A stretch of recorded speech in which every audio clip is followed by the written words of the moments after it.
열린 토론.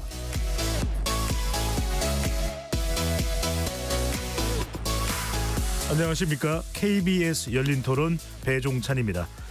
이재명 후보의 선거법 위반 파기환송심을 비롯해 대장동 사건의 재판까지 대선 이후로 미뤄졌습니다.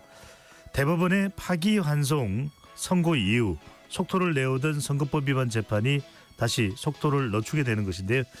이재명 후보의 대권 가도에 변수 하나가 제거됐다는 평가가 나오고 있습니다. 하지만 잠재적 논란은 남아 있습니다. 이재명 후보가 대통령에 만약 당선될 경우 불거질 헌법 84조의 해석과 관련된 부분인데요. 6.3 대선을 뒤흔들 변수로 올라간 헌법 84조, 첨예하게 대립하는 쟁점, 정치적 파장에 대해 정리해보는 시간 가지도록 하겠습니다. KBS 열린 토론 지금부터 시작합니다. 치열한 토론 속에서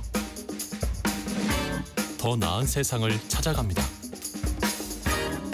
올바른 세상을 만드는 첫걸음. 평일 저녁 7시 20분 KBS 열린 토론. 오늘 열린 토론 함께해 주실 네 분의 전문가 패널 소개합니다. 법조인 출신이시죠? 김한규 더불어민주당 의원 나오셨습니다. 네, 안녕하세요. 김한규입니다. 역시 법조인이자 5선의 국회의원 출신 이상민 전 국민의힘 의원 자리했습니다. 네, 안녕하세요. 헌법재판소 헌법연구관을 지내셨죠? 노희범 변호사 나오셨고요. 안녕하세요. 노희범 변호사입니다. 헌법학자시죠? 전학선 한국외대 법학전문대학원 교수 나오셨습니다. 안녕하십니까. 전학선입니다. KBS 열린토론 문자로 참여하실 분은 샵 9730으로 의견 남겨주실 수 있고요. 단문 50원, 장문은 100원에 정보 이용료가 붙습니다. KBS 1라디오의 모든 프로그램은 유튜브에서도 보실 수 있으니까요. 많이 들어와 주시고 구독 꾹 눌러주시고 좋아요도 많이 보내주시면 좋겠습니다. 이재명 후보에 대한 파기환송심이 대선 이후로 미뤄졌습니다. 헌법 84조를 둘러싼 논란도 더욱 거세지고 있는 상황인데요. 시민분들은 어떻게 생각하고 있는지 먼저 듣고 오겠습니다. 대법원이 이재명 대표의 선거법 사건 대해서 유죄 취지 파기 환송 결론을 내린 거는 대법원의 의견이기 때문에 그거는 모두가 존중을 해야 된다라고 생각을 합니다. 일단 대통령이 된다 하더라도 그 전에 뭔가 문제가 많았던 사람이면 그거에 대해서 재판이 계속 되어야 된다 보고요. 명명백백히 좀 밝혀내서 처벌을 해야 되겠죠. 대통령은 내란 외환 말고는 소추가 안 되잖아요. 만약에 당선이 된다 그러면 일단은 중지를 하는 게 상식적으로 맞지 않나. 만약에 그걸 계속 끌고 간다 그러면은 계속 그게 정쟁 수단이 되는 거고 또 뭐 시국 안정은 또 안 될 거 아니에요. 저는 어쨌든 정치나 경제적인 이게 불안정이 빨리 안정화할 수 있는 지금 수단이 대선밖에 없는 것 같아요. 정치적인 어떤 성향과 상관없이 사실은 이런 사법기관의 판결이 계속해서 뒤집힌다는 것 자체가 뭔가 안정적이지 않은 것 같아서 그런 부분에 있어서의 불안을 느끼고, 사실은 정치와 사법이 좀 분리가 됐으면 하는데 이게 많이 이어져 있는 것 같은 느낌들이 들어서 그런 부분이 좀 많이 아쉬운 것 같습니다. 뭐든지 정석 정도만 걸으면 다 같이 잘 살 수 있는데 권력을 가지면 사람이 달라지더라고요. 자리에 올라가면 다 바뀌고 이러기 때문에 다 같이 살 수 있는 세상이 되면 좋죠. 시민분들의 의견 어떻게 들으셨는지 먼저 김한규 의원께 여쭤보겠습니다. 이재명 후보의 선거법 위반 파기환송심이 5월 15일이었었는데 6월 18일로 대선 이후로 기일이 변경됐습니다. 어떻게 보시는지요? 혹시 소장님 형사재판 받아보셨는지 모르겠는데요. 없습니다. 그런 경우는. 네. 이게 일반인들은 수사만 받아도 상당히 긴장하거든요. 이제 재판을 준비한다라는 거는 아무리 재판을 많이 받았던 분들이라도 하루하루 되게 긴장되고 공판기일에서 말 한 번 잘못했다가 혹시 유죄가 되지 않을까, 더 중한형을 받지 않을까 이렇게 걱정을 하면서 준비해야 되는데요. 선거운동 기간이 대선이 22일밖에 되지 않습니다. 그런데 총 5회의 공판기일이 그동안 지정돼 있었습니다. 이재명 후보의 경우에. 그런데 재판 받고 와서 선거운동하면 되지 않나라고 생각하지만 재판도 뭐 1시간에 끝나는 게 아닌데다가 준비하는 시간까지 생각하면 거의 대선 운동 기간의 절반 정도가 개인의 형사재판 준비를 위해서 소요가 되는 건데요.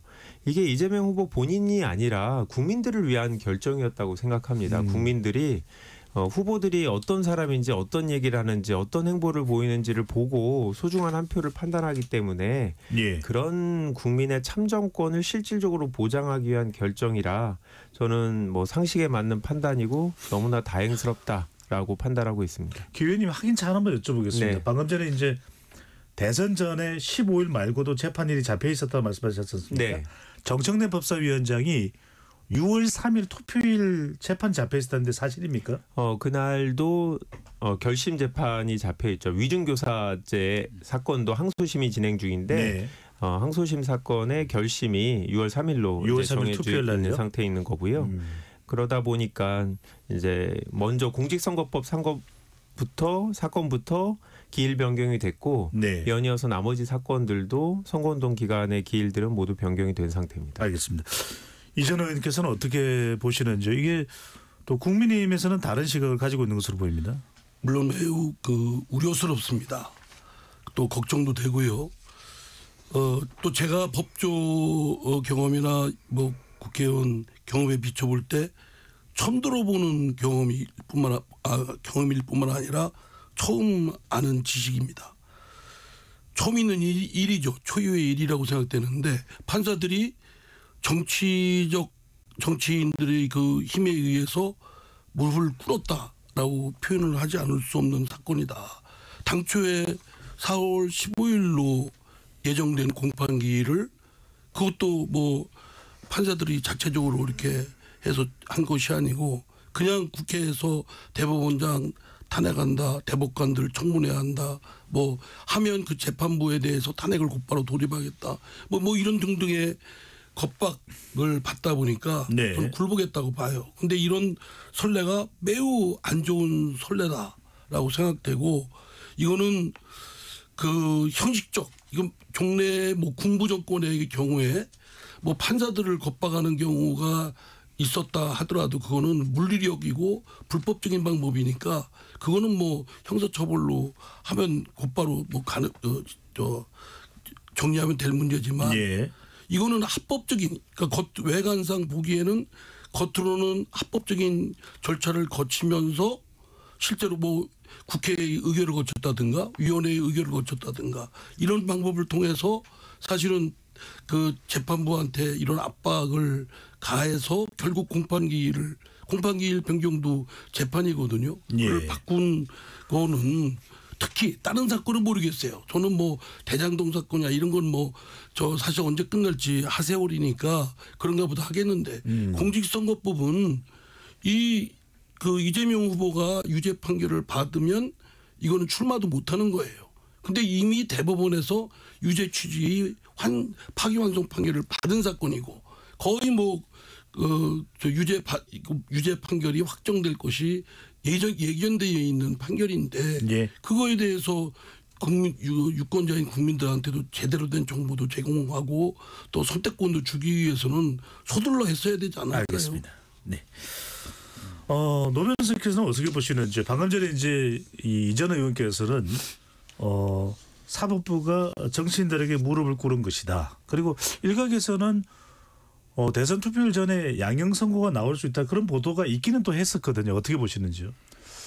우선 저는 이 대법원의 파기환송심이나 고등법원 항소심의 어떤 뭐 재판의 결과 내용을 떠나서 이 유력한 대선 후보의 대선에 임박한 시점에 더군다나 선거운동 기간 중에 기일을 잡거나 대선을 불과 뭐 한 달도 안 남겨놓은 상태에서 대법원이 그 해당 후보에 대한 공직선거법 위반 사건을 선고하는 행위, 그 절차 진행이 굉장히 위법하고 위헌적이다라는 예. 생각이고요.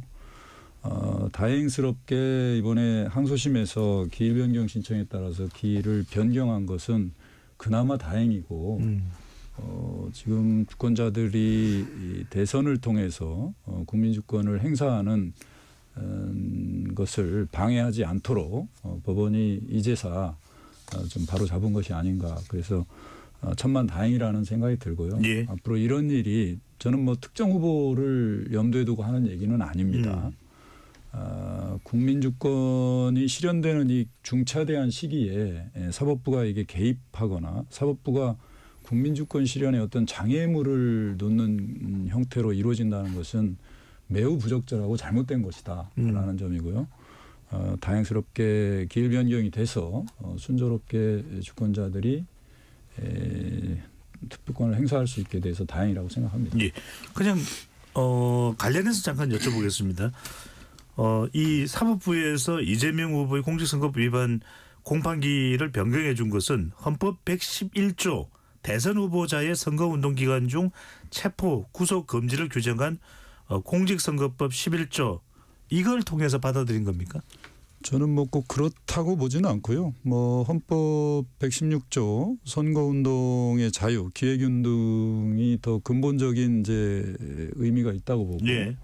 우리 헌법의 국민주권주의의 원리에 입각해서 대통령 선거의 선거운동 기간에는 후보자에 대한 재판 절차를 진행해서는 안 된다라는 예. 점이 더 큰 원인이 되고 동기가 되지 않았을까 이렇게 생각이 됩니다. 알겠습니다. 헌법 116조 그리고 공직선거법 11조입니다.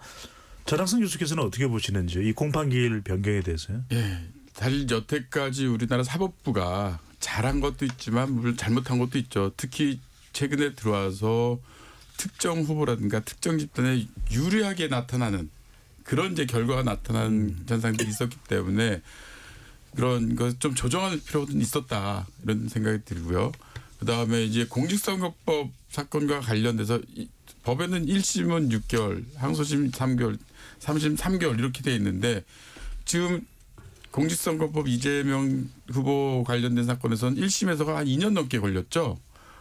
근데 2심부터 갑자기 3심에서는 그걸 지키겠다 하는 거는 왜 갑자기 이렇게 태도가 바뀌냐. 물론 네. 기간을 준수하는 건 좋습니다. 그런데 과거에 다른 사건들 같으면은 대법원에서 처리하는 평균 기간이 있는데 그와 맞지 이거 너무 빨리 하다 보니까 그럼 오해를 살 수 있는 것 아니냐. 이런 이제 그 생각이 들 수 있고요. 그런 면에서 이제 이게 파기환송 와서 그 다시 서울고등법원에서 이제 다시 재판을 하게 되는데 그런 경우에 지금 앞에서 말씀하신 것처럼 지금 선거운동 기간이 그렇게 긴 게 아니거든요. 지금 22일밖에 안 되는데 굳이 이때 할 필요는 있겠는가 하는 생각이 드는 거죠. 그렇기 때문에 이런 건 어떤 면에서는 공정한 선거라든가 아까 말씀하신 유권자들의 정확한 판단, 선택권을 선거권을 보장하기 위해서도 어느 정도는 그 정도는 그 뒤로 연기를 한 다음에 네. 하는 것도 맞지 않나 생각이 들고요. 그 다음에 이제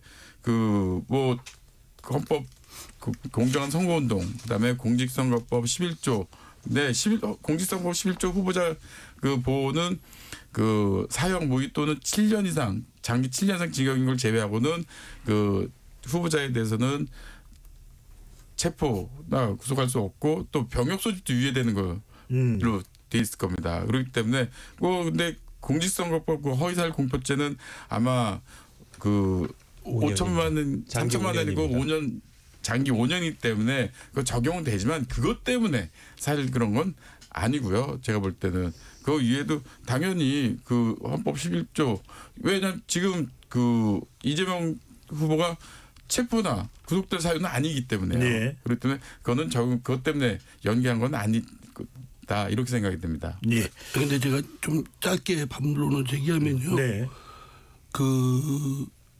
이 재판이 이렇게 늦어진 거 원래는 다 아시겠지만 6개월, 3개월 해서 1년 내에 끝내야 돼요. 1년 내에 끝내야 되는 건 그 공직의 지위의 확정성을 보장해 주는 것도 있지만 빨리 그 다음 뭐 지위의 불안정성을 제거한다.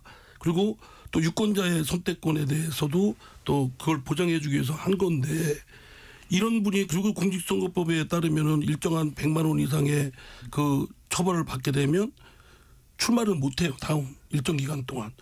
그런데 왜 그 이재명 후보만 특별하게 그렇게 이렇게 재판을 늦게 끌고 온 것은 사실은 법원의 심리의 어떤 뭐 신중함, 뭐 철저함 때문에 그런 게 아니라 이재명 대표가 요리조리 회피해서 생긴 문제 아닙니까?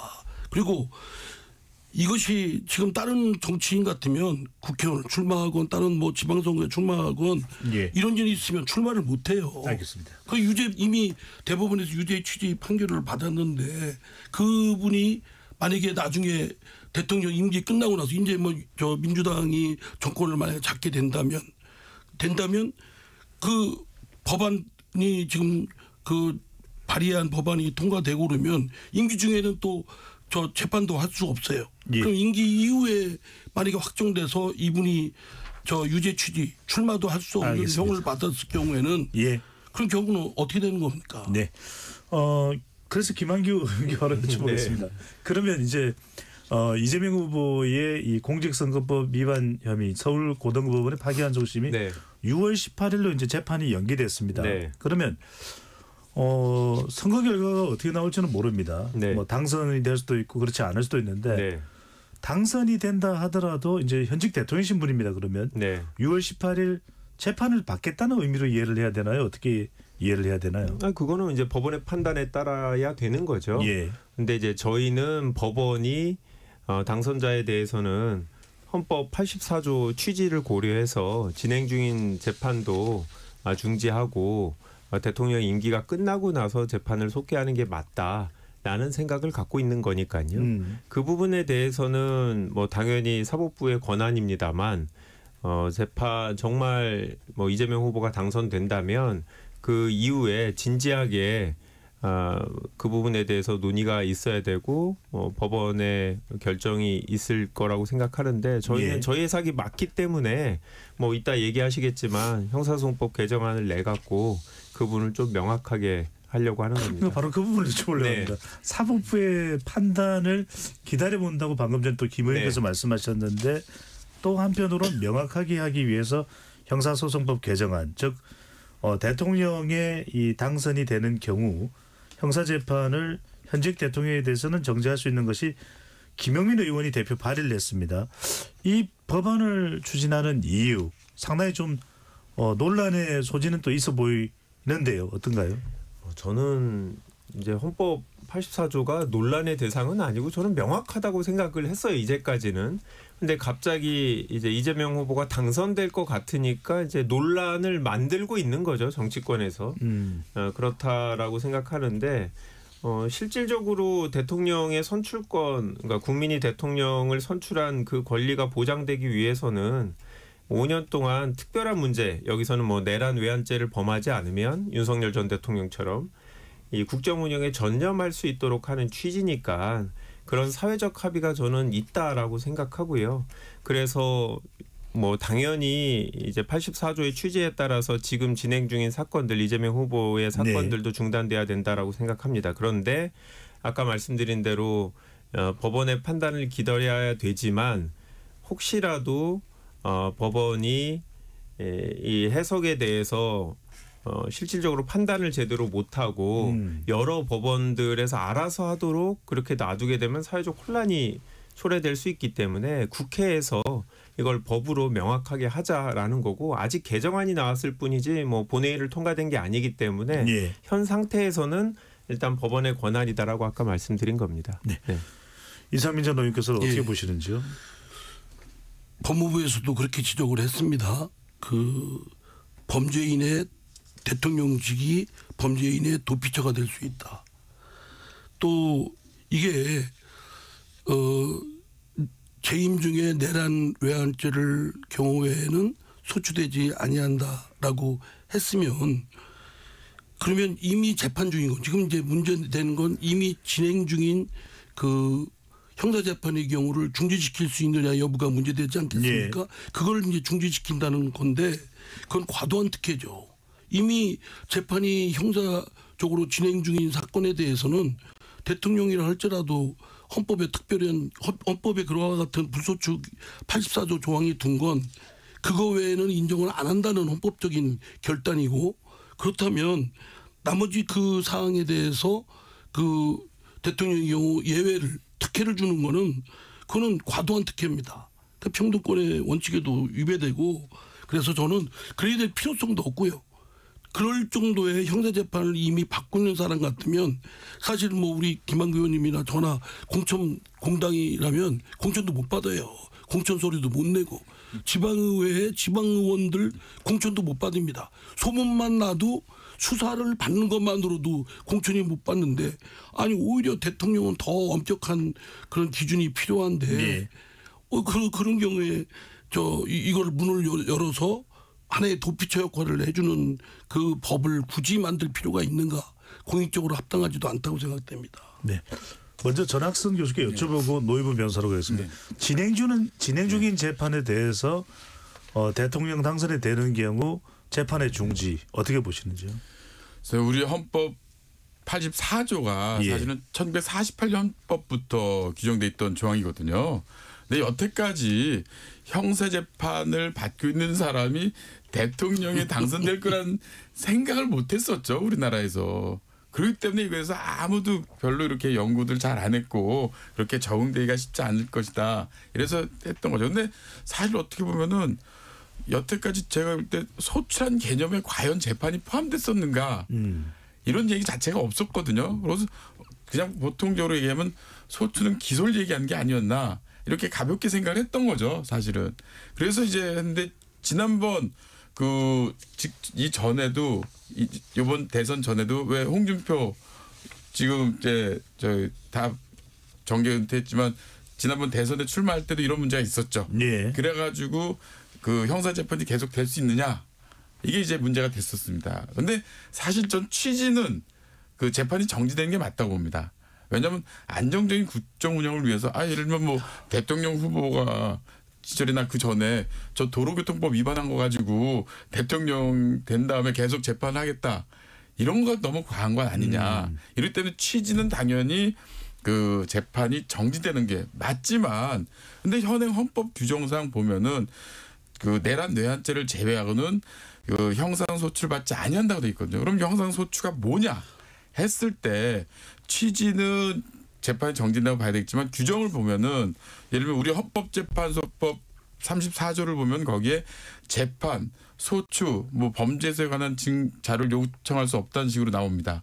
그러면 재판하고 소추가 병렬적으로 나온다 그러면 재판과 소추는 구분되는 개념이 아니겠느냐.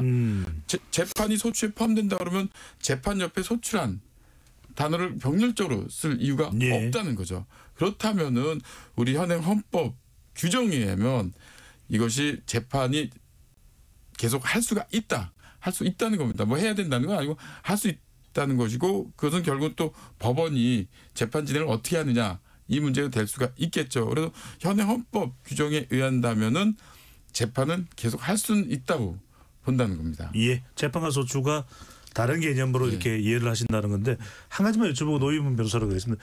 대체로 민주당 쪽에서 이야기하는 것은 이 84조를 해석할 때 이 소추는 재판까지 포함되고 재판이 중지되는 것이 헌법 밖의 다수설이다. 다수설 맞습니까? 글쎄요. 요즘은 다수설 소설이라는 얘기를 잘 안 씁니다.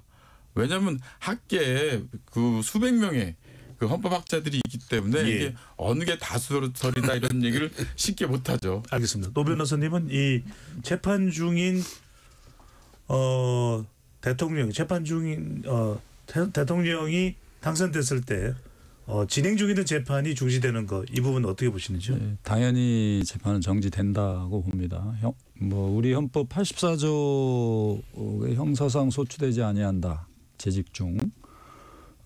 우리 헌법은 개방적 구조 형태로 가지고 있어요. 모든 헌법은 그 규정을 그렇게 두고 있습니다. 왜냐하면 모든 세세한 사항, 모든 상황을 다 규율할 수는 없기 때문입니다. 그래서 헌법의 해석에 있어서는 입헌 취지를 가장 먼저 고려를 해야 되는데요. 우선 이 대통령에 대한 형사상 불소추 특권은 대통령의 직무의 중대성 그리고 대통령 지위의 중대성 때문에 임기 중, 재직 중에 형사재판권을 면제하려고 하는 겁니다. 그래서 직무의 전념성을 담보하고 대통령의 권위와 지위를 보장하기 위한 것이거든요. 그런데 공소제기는 안 되고 재판은 진행된다. 당선되기 전에 진행된 재판도 진행된다 그러면 이 84조의 입헌 취지를 구현할 수가 없습니다. 몰각이 됩니다. 그래서 당연히 이 문헌의 형식적인 의미, 형사상 소추라는 개념에 국한해서 거기에 이제 몰입돼서 이 조항을 뭐 공소제기로 뭐 제한한다거나 수사까지만 뭐 안 된다거나 이렇게 해석하는 것은 잘못된 해석이다라는 점이고요. 또 하나는 이 소추라는 개념이 헌법에서는 여러 가지 의미로 쓰입니다. 이제 검찰에 의해서는 기소권에 있어서 소추의 개념이지만 이 84조의 대통령의 형사상 불소추 특권의 어떤 입헌 취지를 보면 재판까지 포함하는 개념으로 보는 것이 더 합당하다라는 점에서 당연히 재판이 정지돼야 되고요. 네. 지금 한번 예컨대 보십시오. 대통령 그리고 이제 또 하나는 이제 일부 일각에서는 이것이 대통령 개인에게 부여된 뭐 특권이기 때문에 엄격하게 해석해야 되고 그래서 뭐 소추라는 개념을 좁게 해석해야 된다. 그래서 재판은 정지되지 아니한다 이러는데 이 입헌 취지에 비춰보면 이 대통령 형사상 불소추 특권은 네. 대통령인 자연인 개인에게 부여된 특권이 아니다. 즉 대한민국이라는 국가공동체 헌법기관인 대통령이 대통령 직무의 중을 전념할 수 있도록 재직 중 그걸 보장하기 위한 것이기 때문에 헌법기관에 부여된 특권이다라고 이게 봐야 되는 겁니다. 왜냐하면 네. 임기가 끝나면 당연히 형사소추되고 재판이 진행이 됩니다. 예. 원래 개인에게 부여된 특권이라면 대통령의 임기 끝난 후에도 여전히 면책이 돼야 되거든요. 그런 점에 비춰보면 국가공동체를 위한 우리 헌법기관에 부여된 특권이지 특정 대통령 개인에게 자연인에게 부여된 특권이 아니다. 그런 점에서 당연히 재판은 정지돼야 된다. 그것이 우리 대한민국 국민과 대한민국 국가공동체의 이익을 위해서 그런 특권 조항을 둔 것이다라고 해석이 돼야 된다는 겁니다. 알겠습니다. 김 의원님 지금 이 이제 우리가 헌법 84조 이야기하기 전에 대법원이 5월 1일 날 유죄 취지의 파기환송을 한 것에 대해서 민주당에서는 상당히 분노를 하고 있습니다. 네. 이건 조희대 대법원장의 이 사법부의 대선 개입이다. 또 탄핵을 할 수도 있다. 또 청문회를 추진할 것이다. 이 상황은 어떻게 봐야 됩니까? 그러니까 이전에 헌법재판소의 판결 당시만 하더라도 재판관들의 법과 양심에 따른 결정이고 믿고 신뢰해야 된다라는 의견을 표명했던 민주당이었는데요. 네. 정상적인 재판 진행이었으면 결과가 뭐 설사 불리하게 나오더라도 따를 수밖에 없죠. 그런데 이번 대법원 판결은 저희가 봤을 땐 졸속 이례적인 재판 진행이었고 그렇기 때문에 이거는 6월 3일 대선 전에 유죄 취지의 그 파기환송으로 선거에 영향을 미치고 더 나아가서는 6월 3일까지 항소심과 다시 대법원을 거쳐서 판결이 확정돼서 대선을 출마하지 못하게 할 정도의 의도까지 있지 않았냐라고 저희가 의심을 하는 건데요. 예. 그 이유가 몇 가지가 있는데 일단 판결문에 소수 의견에 나온 판사들이 이건 충분한 논의가 이루어져야 되는데 그런 논의 없이 이런 식으로 결정을 내리는 게 부당하다라고 일단 대법관 중에 일부 소수파들은 그런 얘기를 하고 있습니다. 다수파의 일방적인 진행이었다는 거고요. 그리고 실제로 이게 원래 대법원 2부에다가 배당이 돼 있었는데 이거를 2시간 만에 대법원장이 전원합의체로 끌고 왔단 말이죠. 그리고 나서 2번 만에 결국 최종적으로 9일 만에 유죄 판결을 선고를 했는데 이런 식으로 10일 이내에 사건을 처리한 적이 없다고 법원행정처장이 국회에 와서 얘기를 했습니다. 네. 그리고 대법원 제2부에 배당을 했는데 여기에 재판장이 오경미 대법관인데 그 소수 의견 2분 중에 한 분이거든요. 그러니까 여기다가 맡겨서 정상적으로 사건이 진행됐으면 지금처럼 5월 1일 날 신속하게 졸속으로 대법원 판결이 나오기 어려웠기 때문에 편파적으로 조희대 대법원장이 사건을 전원합의체로 끌고 가서 본인의 입맛에 맞는 판결을 하도록 한 게 아니냐라는 네. 의구심을 저희가 갖고 있기 때문에 그 부분에 대해서 확인을 해야 되는 거고, 한 가지만 더 말씀드리면 그 뒤에 파기환송심에서 공판기일이 변경되긴 했습니다만 대선 운동 기간 중인 5월 15일 날 선고가 되고 공판기일이 잡히고 통상적으로는 우편으로 송달하는데 무리하게 다른 특별한 송달 방식을 취하게 된 배경에 대해서도 저희들이 의구심이 있는 거고요. 네. 그거에 대해서 법원 내부에서 현직 판사들도 제보가 있습니다. 예. 이거는 뭐 제가 여기서 구체적으로 말하기는 어려운데 국회에서 얘기가 될 텐데요. 뭔가 이제 사법행정 과정에서 신속하게 재판 진행을 하라는 압박이 있었다. 예. 그렇기 때문에 이 전체적인 과정에서 뭔가 선거에 정치에 관여하려고 하는 의도가 있는지를 확인해 보고 싶다라는 게 저희의 입장입니다. 확인해 보고 싶다. 자, 짧게 두 가지만 네. 긴 설명은 아니고 네. 김한규 의원께서 또 민주당 소속 의원이시지만 법조인이니까요. 그럼 5월 1일이 아니라 시간이 뭐 좀 더 늦춰졌더라면 유죄 취지의 파기환송 결과는 안 나왔을 것이다. 이렇게 보시는 건가요? 아니요. 유죄 취지의 파기환송이 나왔을 수도 있죠. 그렇지만 그건 알 수 없습니다. 12명의 대법관이 신속하게 자기 생각을 그냥 으로 결정하는 게 아니라 12명이 우리 헌재가 상당한 시간을 걸쳤던 것처럼 이런 중요한 사건을 신속하게 논의하고 의견을 공유하다 보면 다른 결론이 나왔을 수도 있죠. 근데 만약에 재판 기록 뭐 지금 3만 페이지냐 7만 페이지냐 얘기가 있는데 그 긴 기록을 다 보지 않더라도 최소한 이제 상당한 시간을 투여해서 알겠습니다. 심사숙고했다면 예. 저희가 이렇게 반발은 안 했을 거란 말씀입니다. 예. 그리고 한 가지만 더 중요해서요.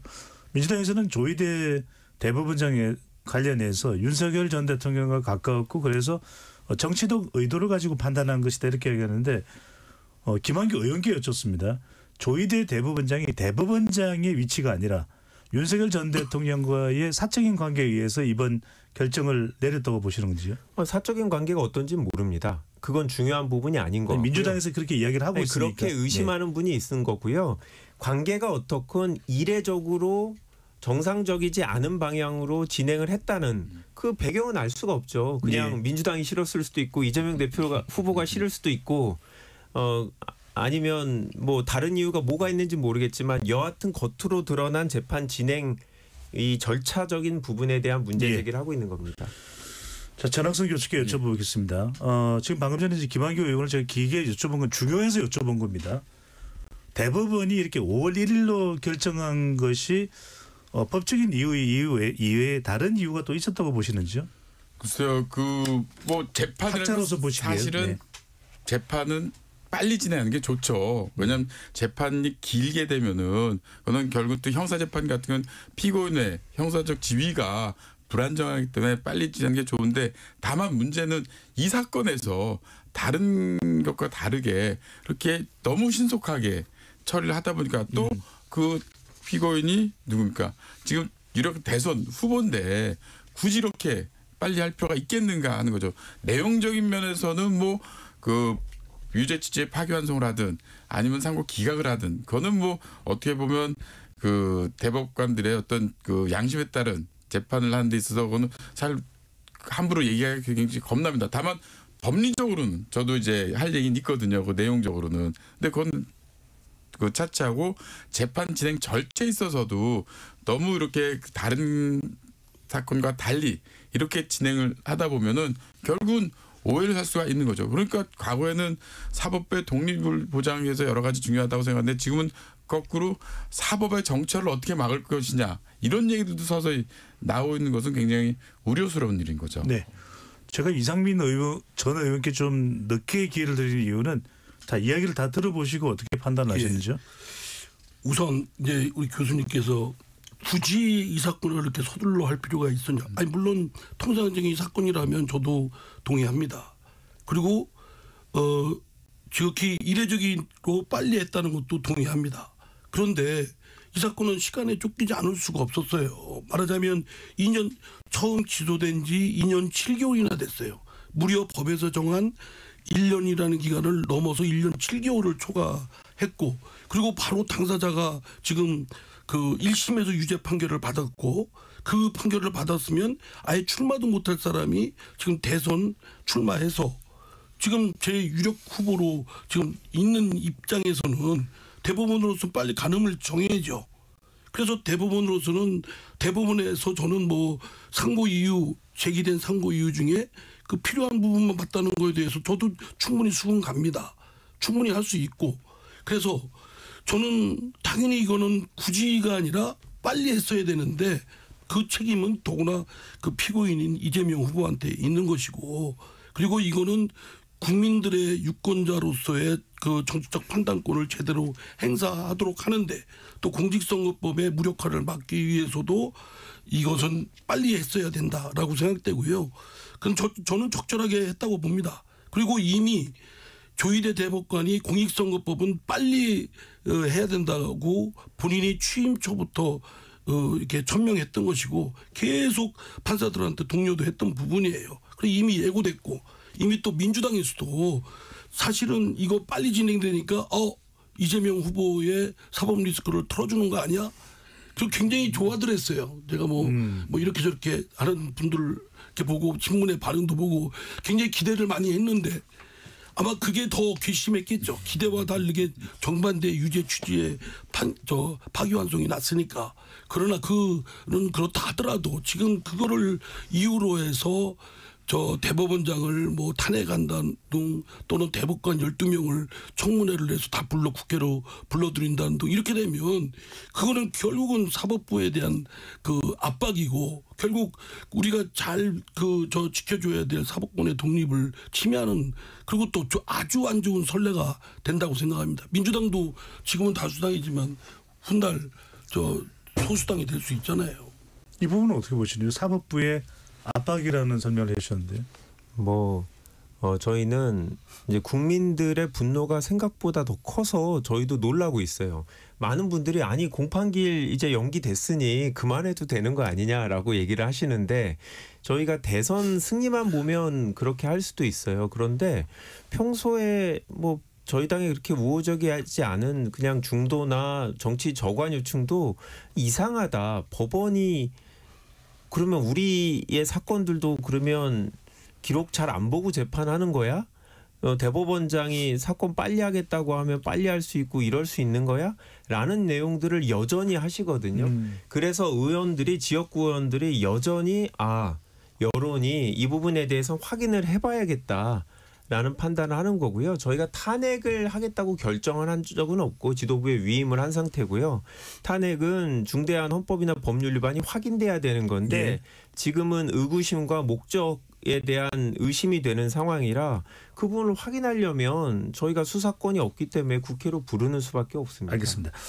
헌법 84조 이야기를 하고 있는데 또 하나가 이제 이번에 이 지난 1일 날 대법원이 이 파기환송 결정을 내릴 때 헌법 84조 소추 범위까지 해석을 했어야 하는 게 아니냐 이런 이야기도 일각에서 나옵니다. 노 변호사님 그렇게 할 수가 있는 것이었던 겁니까? 저는 대법원이 파기환송을 하면서 헌법 84조의 형상 불소추 특권의 범위를 논할 이유는 전혀 없었다고 봅니다. 오히려 그런 것을 거의 다 언급하는 것 자체가 굉장히 정치적인 행위고요. 또 사법은 기본적으로 주어진 쟁점에 대해서 문제된 쟁점에 대해서 판단을 하는 것이지 향후 전개될 정치 상황이나 전개될 상황을 예정해서 그렇게 판단할 수는 없다고 보고요. 아마 그런 얘기들이 이제 한간에 좀 오갔던 것은 향후 이재명 대표가 이제 대통령이 당선될 경우 이제 대법원이 어떤 스탠스를 취할 수 있을까 여기에 대한 우려가 있으니까 대법원에서 이 부분에 대해서 좀 클리어하게 지금 5개의 재판이 이제 진행되고 있다 보니까 그런 것을 좀 원하지 않았나 싶은데 기본적으로 사법은 소극적이고 주어진 쟁점에 대해서만 판단해야 되기 때문에 거기서 논해서는 안 된다고 생각합니다. 알겠습니다. 전 교수님은 어떠신가요? 왜냐하면 이게 대통령 피고인이 대통령 선거의 후보이고 또 대통령 선거를 기준으로 봤을 때 파기환송심이 대선 이후에 최종 결과 나올 가능성이 상당히 높은 상황이었다면 84조에 대한 소추 범위를 계속 이어갈 수 있을지 해석을 했었어야 되는 것 아니냐라는 이야기도 나오는데 실제로 가능한 범위에 있습니까? 그렇지 않은 범위에 있습니까? 뭐 법원이라고 헌법 해석을 하지 말라는 것은 없죠. 당연히 할 수는 있지만 지금 그 공직선거법 위반 사건에서 헌법 84조 대통령의 형사불소 특권 조항을 거론할 이유가 없는 거죠. 거기 적용되는 것도 아니고 당시 이재명 대표는 대표인 거고 아직도 오늘 지금도 예비 후보자입니다. 정식 후보자가 아니에요. 네. 예비 후보자죠. 그렇기 때문에 그 공직선거 재판하면서 헌법 84조를 언급할 이유는 없죠. 특히 또 헌법에 대한 최종적인 유권 해석 기관은 헌법재판소입니다. 그렇다 잘못하다 가면 대법원이 헌법 해석을 해서 이렇게 했는데 나중에 어떻게 사건이 헌법재판소로 가게 돼서 헌법재판소가 다르게 해석을 하게 될 수도 있는 거거든요. 네. 최종적인 헌법에 대한 유권 해석 기관은 헌법재판소이기 때문에 그렇기 때문에 어쨌든 첫 번째는 대법원이 공직선거법 사건을 하면서 헌법 84조 해석을 할 이유가 없었다. 이렇게 봅니다. 네, 이상민 전 의원 의견까지 듣고 일부를 마무리하겠습니다. 말씀하시죠. 예, 저도 뭐 같은 생각입니다. 그 대법원에서는 법률심이고 상고심이고 또 사후심이고 또 제기된 상고 이유에 대해서만 판단을 내야 되기 때문에 심리법이니까 굉장히 집중적으로 쟁점 위주로 되어 있고 그것이 쟁점이 안 돼 있는 이상 또 쟁점이 될 리도 없겠고요. 그렇기 때문에 그건 뭐 그거에 대해서 대법원의 판시에 요구하는 건 좀 무리라고 생각합니다. 네. 대법원에서 헌법 84조를 논할 일은 아니었다. 이렇게 정리를 하겠습니다. 잠시 참여 안내 로고 듣고 KBS 열린 토론 2부로 돌아오겠습니다.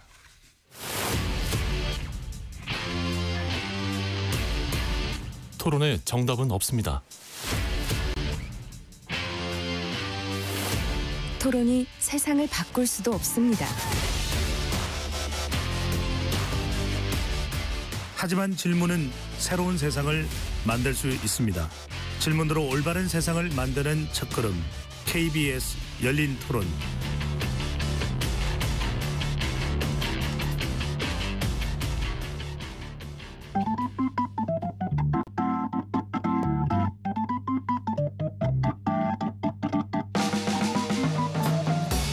세상을 바꾸는 질문 열린 토론이 시작합니다. KBS 열린 토론은 언제나 열려 있습니다. 단문 50원, 장문 100원의 유료 문자 샵 9730 그리고 KBS 어플리케이션 콩으로 여러분의 의견을 남겨주세요.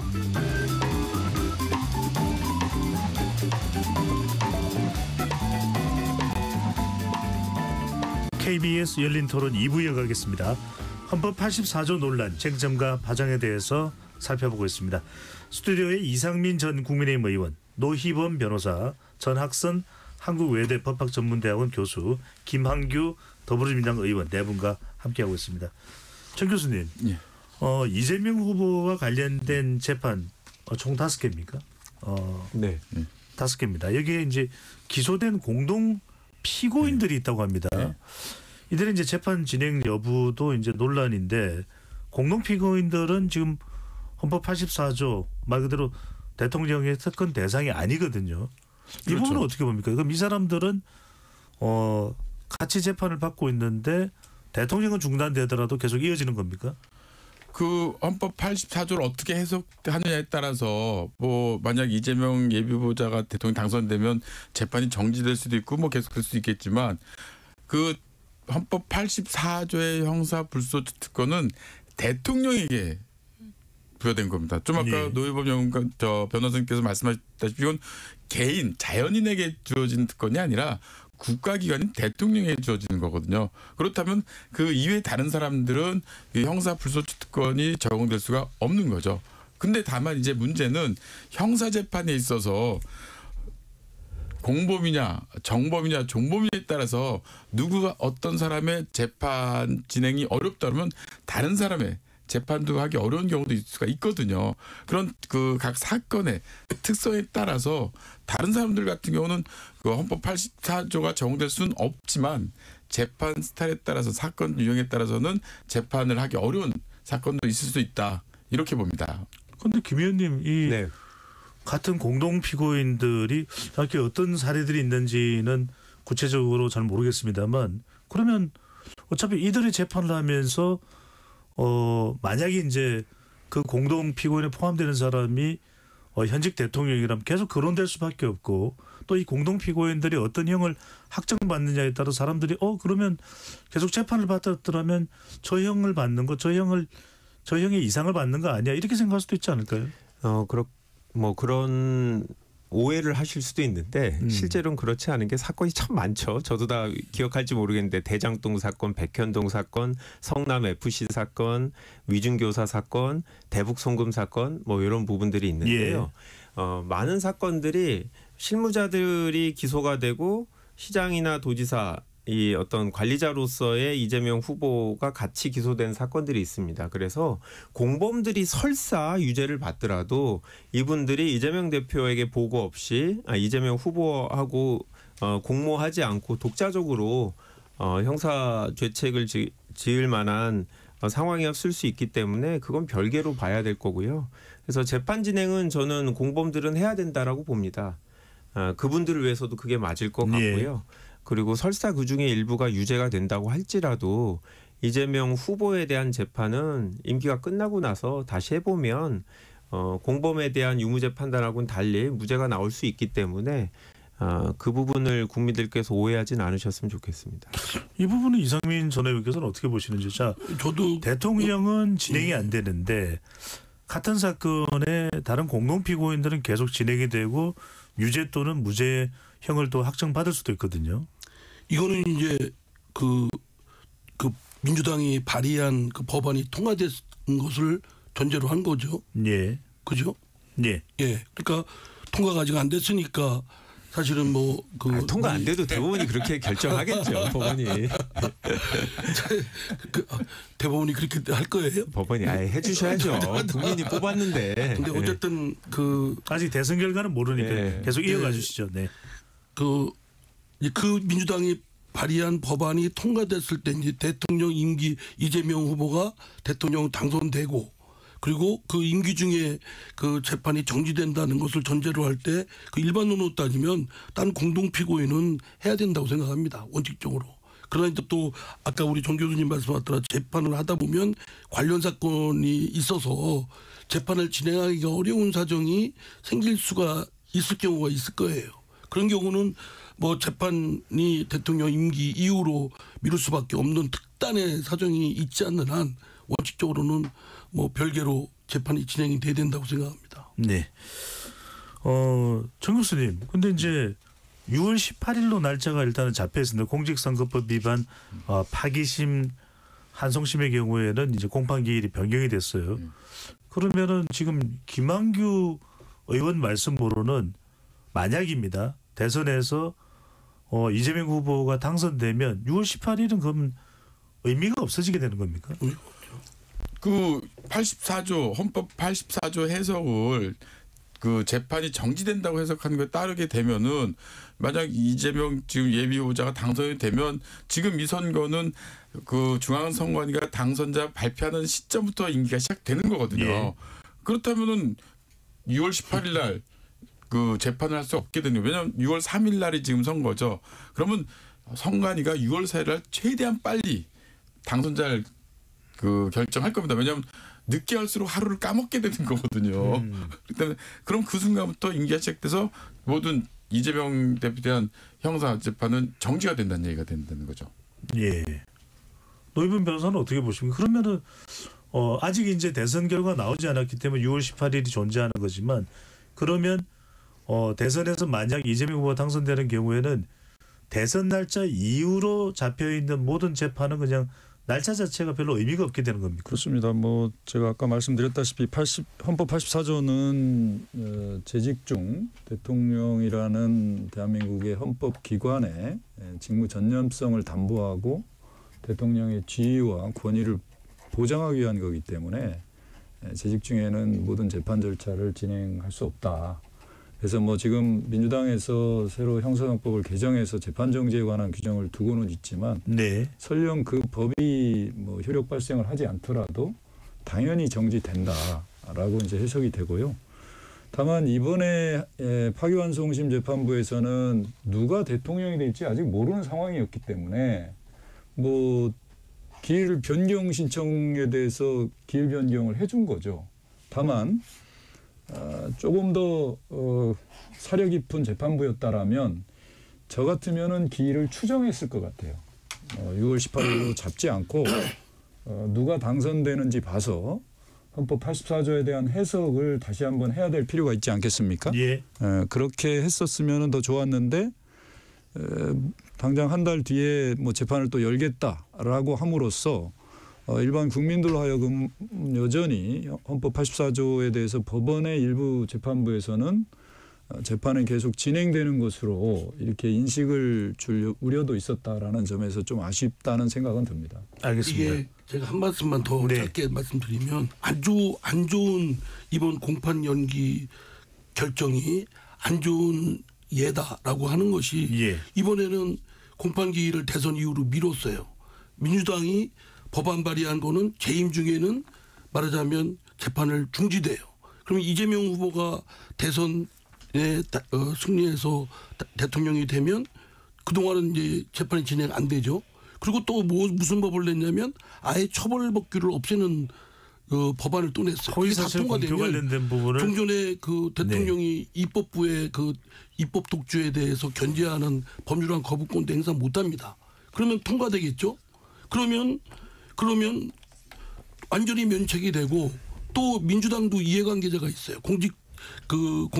공직자 이해관계 충돌 방지법에 따르면 공직자가 자신의 이익에 관한 어떤 직무를 공무 수행을 못 하는데 이거는 만약에 이재명 후보가 유죄 판결을 받아서 출마를 못하는 그런 형을 100만 원 이상을 받으면 그 민주당이 434억인가를 토해내야 돼요. 네. 그러면 민주당 의원들은 자신들이 토해낼지도 모르는 법안을 지금 발의한 격이 됩니다.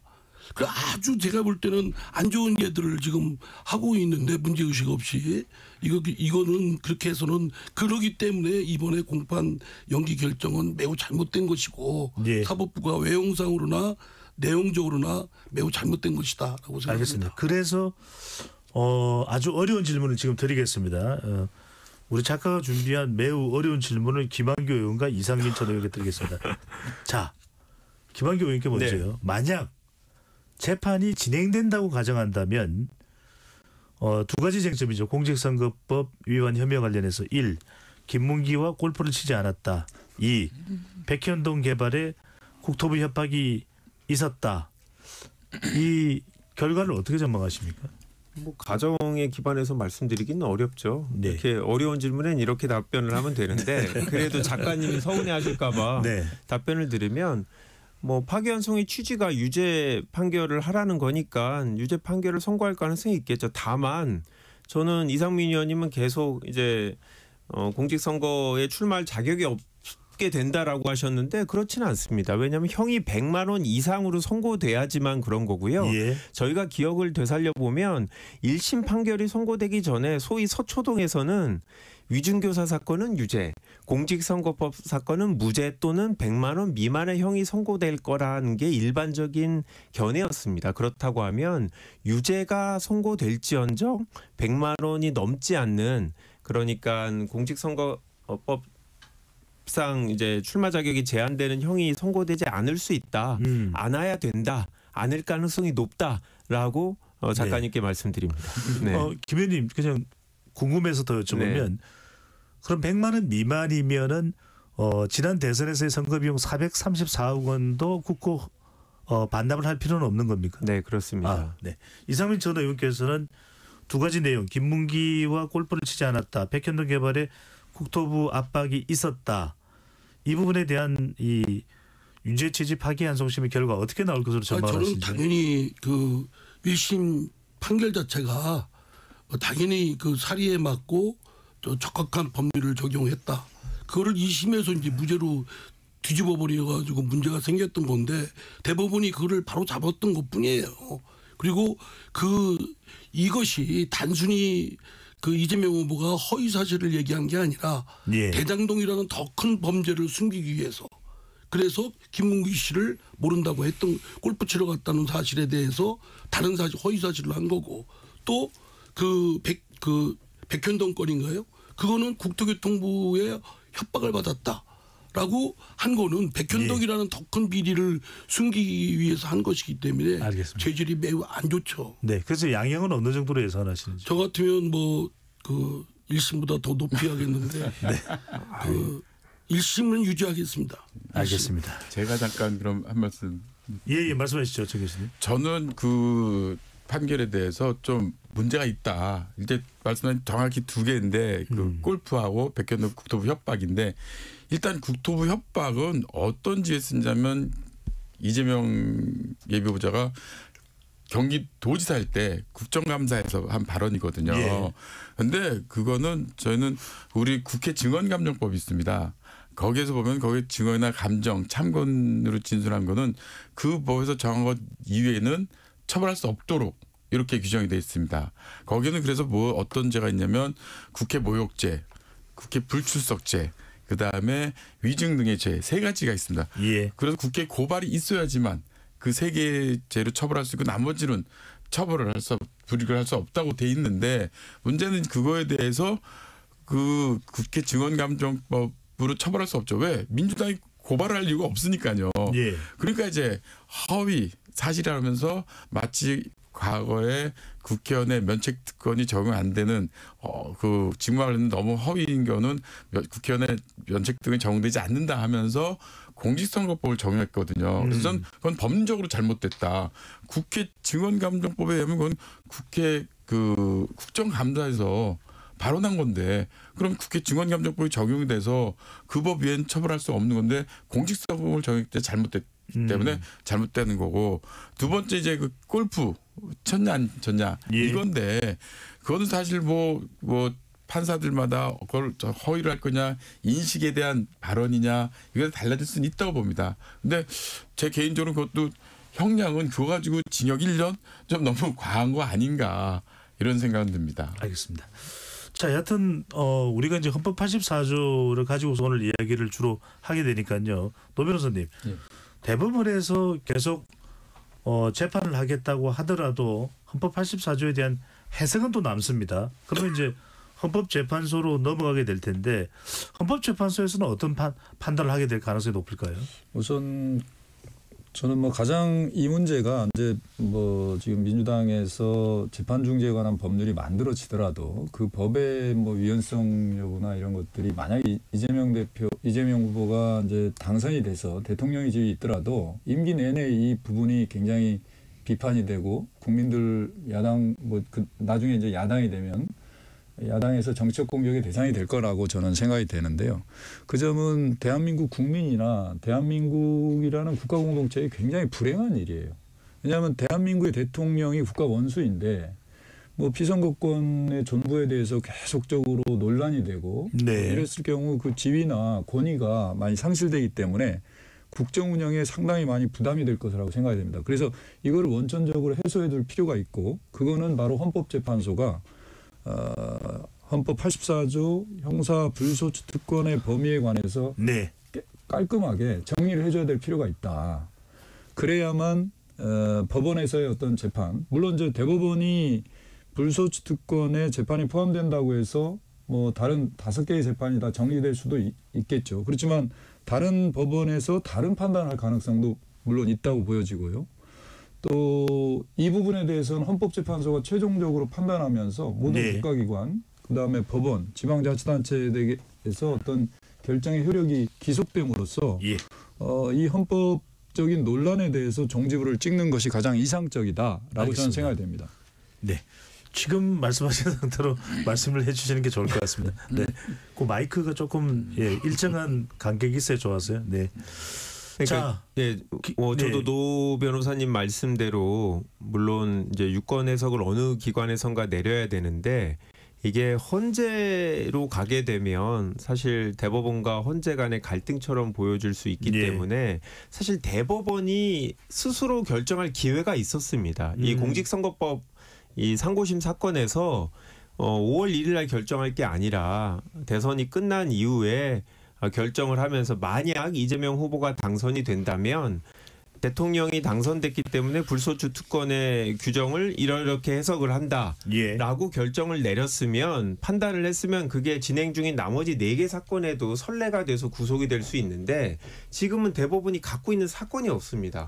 파기환송으로 돌려보냈고 나머지는 다 1심, 2심에 있기 때문에 그러면 결국 법원행정처장이 국회에 나와서 얘기한 것처럼 개별 재판부가 알아서 판단해야 되는 상황이 돼서 결국은 헌재로 가서 결정을 할 수밖에 없는 구조가 됐기 때문에 이게 어떤 방식으로 갈지는 뭐 여러 가지 아이디어들이 나오고 있는데 대법원이 스스로 자초한 거다 이런 상황을 그렇게 생각합니다. 김혜경 이렇게 여쭤볼게요. 그러니까 지금 헌법재판소 관련해서 많이 나오는 질문이 이 질문이거든요.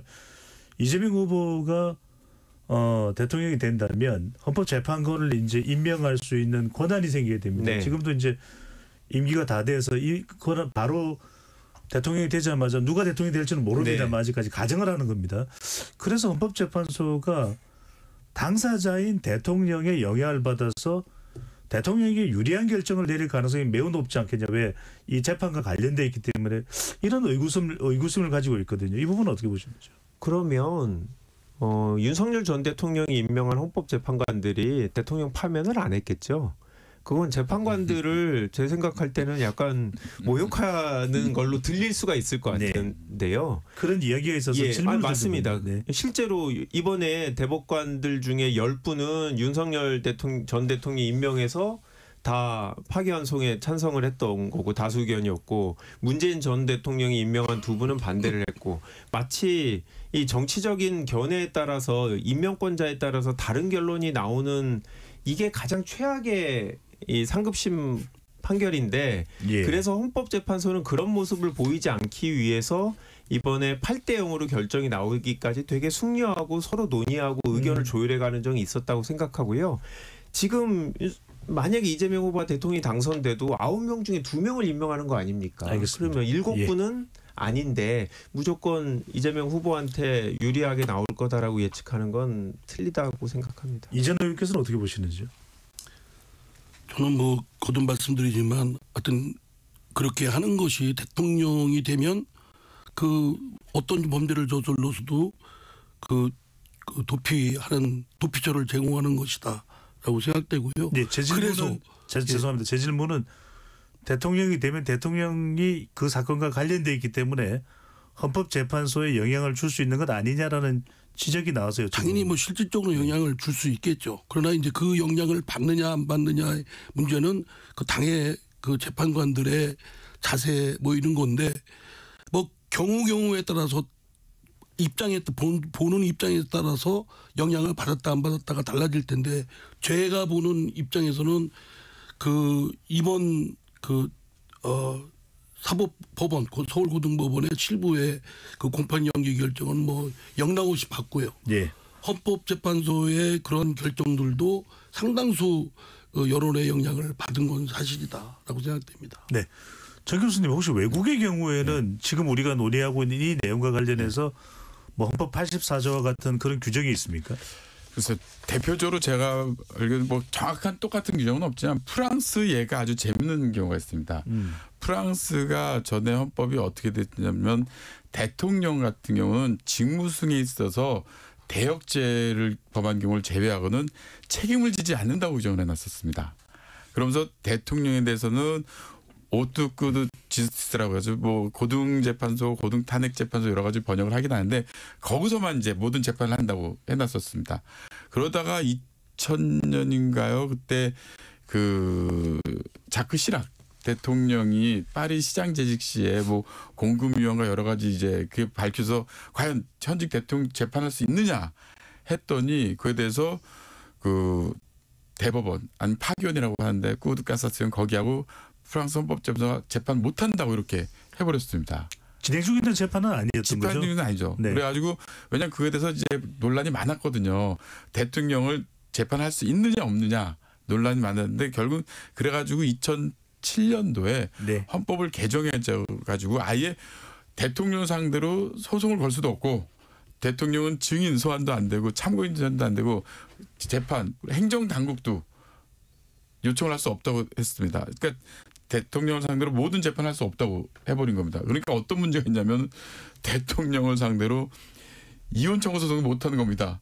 채무이행 소송도 못하는 거예요. 기간 중에는 너무 과도하게 이걸 막아놨다 이래서 또 이런 비판이 있는데 어쨌든 프랑스에서는 그에 대해서 현직 대통령에 대해서 재판할 수 있느냐 일반 법원이 이게 문제가 되니까 2007년도에 아예 헌법을 개정해서 헌법에서 명확히 그 재판할 수 없고 공소시효도 중단된다고 규정을 뒀습니다. 시간이 많지 않아서 마무리를 해야 돼서요. 자, 네 분께 이제 마지막으로 한 30초씩 정도밖에 시간을 못 드리는데 이 헌법 84조의 적용 어떻게 우리가 인식하고 판단해야 될까요? 먼저 노 변호사님부터 30초입니다. 네. 아까 말씀드렸다시피 헌법 84조의 입헌 취지는 재직 중 대통령인 헌법기관이 직무에 전념할 수 있도록 담보하기 위한 규정이다. 따라서 누가 대통령이 되든 대한민국과 대한민국 국가공동체를 위해서 국정 운영의 어떤 안전성을 담보하기 위한 거기 때문에 재판이든 공소제기든 전부 정지되어야 된다. 이거는 우리 헌법의 규정의 취지다라는 겁니다. 네, 전 교수님요. 예. 뭐 헌법 규정이 있었던 1948년 헌법도 지금까지 헌법 84조의 취지는 당연히 어떤 대통령의 국정 운영의 안정성을 위해서는 정지되는 거지만 현행 헌법 조문 자체가 이런 걸 예상하지 못하고 있기 때문에 이건 흠결이다. 그렇다면 현행 규정은 재판을 할 수도 있다. 그렇다면 이거에 대해서는 뭐 헌법재판소가 최종적으로 명확한 유권 해석을 할 필요는 있다. 이렇게 봅니다. 알겠습니다. 김한교 교수님. 네.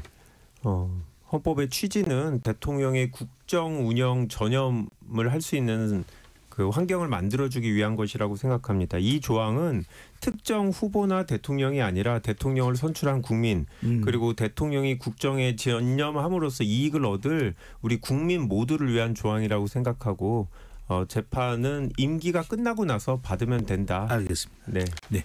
이사님 전해볼게요. 예. 30초입니다. 그 84조는 대통령한테 특별히 인정된 특별한 그런 권한 부여이기 때문에 아주 제한적으로 해석해야 된다. 따라서 그 이미 그 재임 중에 내란 외환죄에 소추되는 경우 말고는 그 재판이 소추되지 아니하지만 그러나 이미 진행 중인 재판에 대해서는 중지시키거나 면제받을 수 없다. 그래서 지금 민주당이 발의한 법안은 잘못된 것이다. 알겠습니다. 예. 한번 정리를 해드리겠습니다. 네 분 패널께서 헌법 84조 해석과 관련해서 재판이 진행돼야 된다는 의견 이상민 전 의원, 전학선 교수 이렇게 피력을 해주셨고요. 재판이 중지돼야 한다는 의견은 김한교 의원, 노희범 변호사 두 분의 의견이었습니다.